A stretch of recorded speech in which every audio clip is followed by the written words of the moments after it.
రండి పరిశుద్ధాత్మా వేం చేయుమా. రండి పరిశుద్ధాత్మా యేసయ్యాలా మమ్ము మార్చుమా.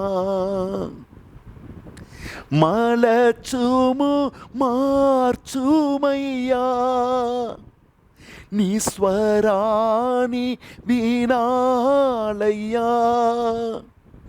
కరిగించురు పోనరించు యేసయ్యాలా మమ్ము మార్చు. హల్లెలూయా హల్లెలూయా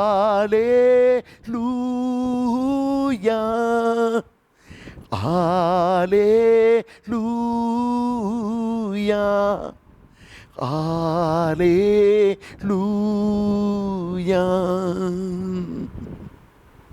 రండి పరిశుద్ధాత్మ, మా జీవితాన్ని, ఈ భూమిని నూతనీకరించండి. ఆమేన్. యేసుక్రీస్తునాథుని యందు ప్రియమైన దేవుని బిడ్డలారా, మీ అందరికీ పెందెకోస్తు పండుగ శుభాకాంక్షలను తెలియచేస్తున్నాం.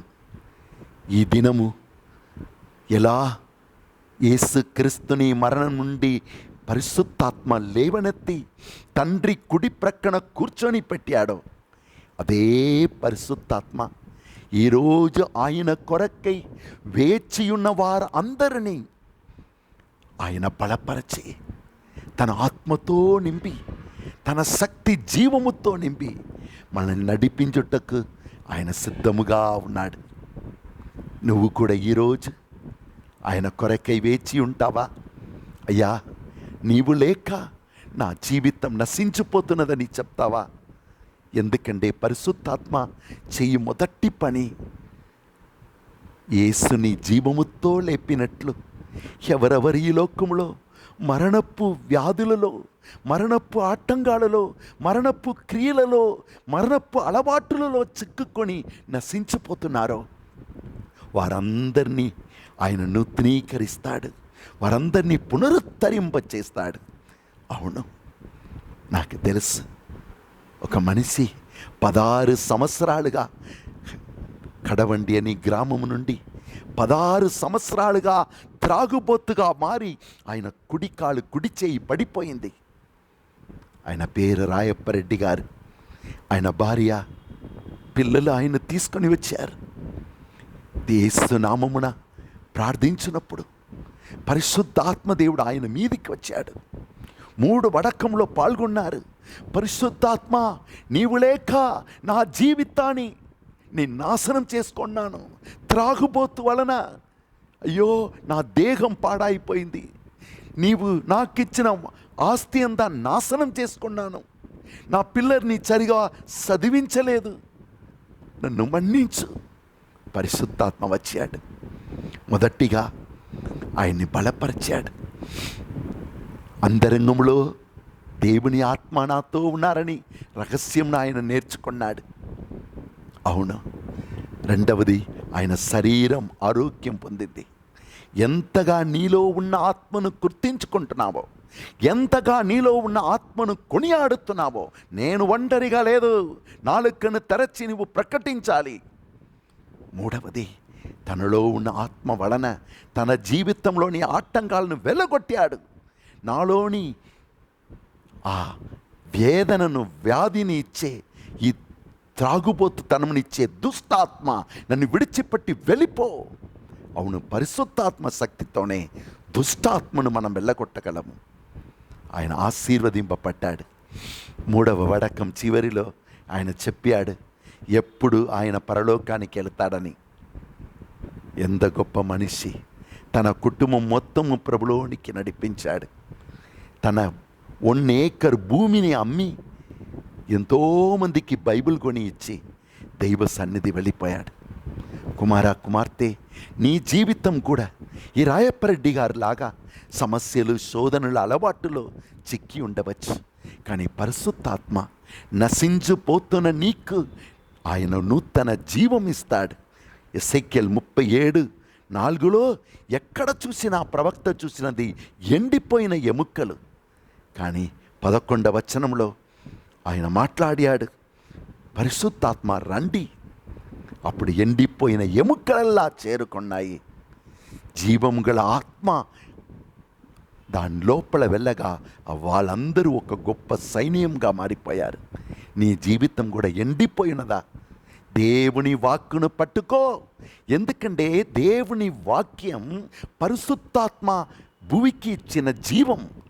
ఆ వాక్కును మనం చదువగా ధ్యానింపగా పరిశుద్ధాత్మ నుండి వచ్చిన వాక్కు, ఆ పరిశుద్ధాత్మ మనసులో ఉన్న తలంపులను మన తలంపులుగా మార్చను.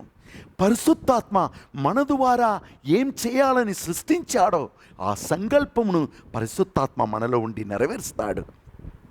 ఎప్పుడు నరుడు దేవుని సంకల్పం నెరవేరుస్తాడో అప్పుడే ఆయన జీవితంలో సమాధానం. దేవుడు ఆ పనిని నీకు చేస్తాడు. నువ్వు కూడా పిలువుము, రాయపరెడ్డి గారిలాగా పిలువుము, ప్రవక్తలాగా పిలువుము. మేము ఎండిపోయిన ఎముకల్లాగా ఉన్నాము. రండి పరిశుద్ధాత్మ, దేవుని వాక్యమును ప్రార్థనగా మార్చము.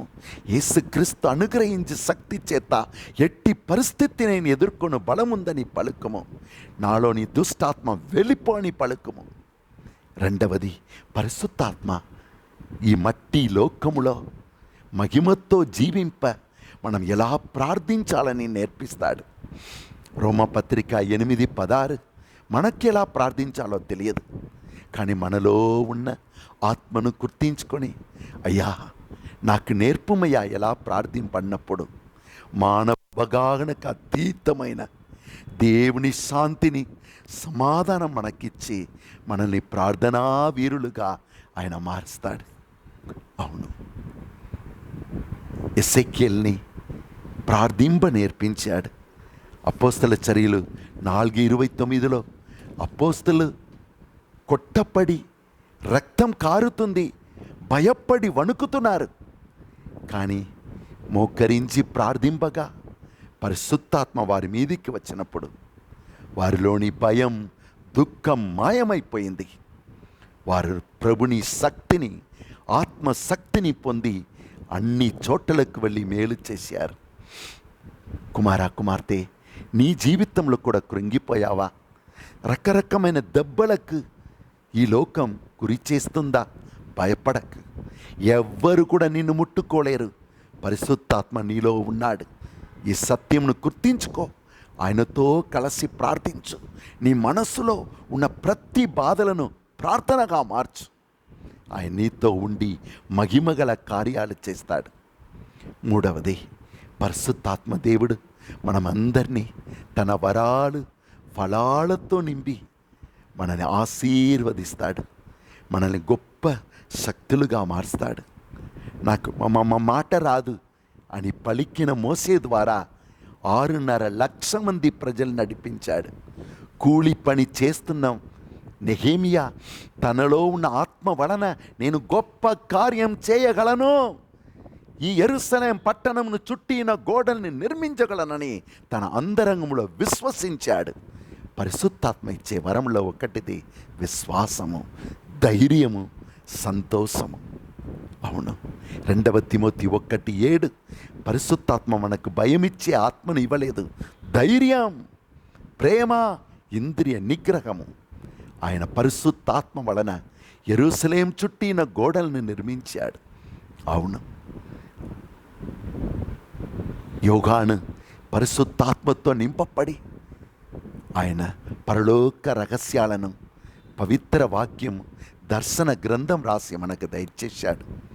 అవును, ఈరోజు అదే ఆత్మ మనమందరినీ అభిషేకించుటకు, తన వరాలు ఫలాలతో నింపుటకు సిద్ధంగా ఉన్నారు. నీవు అంతరంగంలో ఆయన లేక బ్రతకలేవు. ఆయన నీకు కావాలని వేచి ఉండి ప్రార్థించు. రెండవది, ఆయన పరిశుద్ధుడు, నిన్ను కూడా పరిశుద్ధపరచుకో, అప్పుడే ఆయన నీలో పని చేయగలడు. మూడవది, ఆయన వాక్ పరిశుద్ధాత్మ వసగే ఖడ్గము. ఆ వాక్కుతోనే నీ జీవితంలోని దుష్ట శక్తిని నీ మనస్సులోని చెడు తలంపులను నువ్వు జయించగలవు. ఆ వాక్యమును చదువగా చదువగా ఆ వాక్ అగ్నిగా ఉండి నీ పక్షమున పోరాడే అనుభవం నువ్వు పొందుకుంటావు. 4వది, ఆ పరిశుద్ధాత్మను మనం పొందుతున్నప్పుడు మనం ఊహించలేని వరాలు ఫలాలను ఇచ్చి మన జీవితాన్ని ధన్యపరుస్తాడు. ప్రార్థించుకుంటాం. తండ్రి, ఈ వాక్యంను వింటున్న ప్రతి బిడ్డను ఆశీర్వదించి అభిషేకించండి. నీ కృపగల నామమున వీరిని నడిపించండి. వీరందరి జీవితం అతి ఉన్నతమైన పరలోక మహిమగల జీవితంగా, నీ దర్శనమును నెరవేర్చే జీవితంగా మారునుగాక. దేని కొరక ఈ బిడ్డలకి జీవమిచ్చావో దాన్ని వారు నిర్వహింప ఈ బిడ్డల్ని అభిషేకించుము. యేసు పరిశుద్ధ నామమున అడిగి పొందుకుంటున్నాము తండ్రి. ఆమేన్. హల్లెలూయా, హల్లెలూయా. ఆటంకాలు, వ్యాధులు, సాతాను బంధనాలు అన్నీ తెగిపోవునుగాక. పాప శాపాలు తొలగిపోవునుగాక. వ్యాధి కట్టులు యేసు రక్తంలో, పరిశుద్ధాత్మ అగ్నిలో అవి అన్నీ తొలగింపబడునుగాక. అందరూ ఆరోగ్యమును, ఆశీర్వాదమును, విడుదలను, అభివృద్ధిని పొందుదురుగాక. యేసు నామమున అడిగి పొందుకుంటున్నాము తండ్రి. ఆమేన్. యేసు క్రీస్తునాథునియందు ప్రియమైన దేవుని బిడ్డలారా, రేపటి దినం మహిమగల దినం. మీ కట్టులు అన్నీ విప్పపడు దినం. దుష్టుడు నీ జీవితంలో ఆడుకొని నీ ఆశీర్వాదమంతా మూసేశాడా? పరిశుద్ధాత్మ వచ్చినప్పుడు అగ్నితో, శక్తితో వచ్చి తన బిడ్డల్ని రక్షిస్తాడు, ఆశీర్వదిస్తాడు, నూతనీకరిస్తాడు. నీ దినం రేపటి దినం. రండి, దేవుని అతి ఉన్నత ఆశీర్వాదమును, ఆరోగ్యమును, విడుదలను, అభివృద్ధిని పొందుకో. నీ జీవితం మారిపోతుంది. అవును, యేసు నామమున మీ అందరినీ ఆహ్వానిస్తున్నాం. రండి, పరిశుద్ధాత్మ వరములను, ఫలములను నిండుగా పొందుకోండి. స్వాగతం, సుస్వాగతం.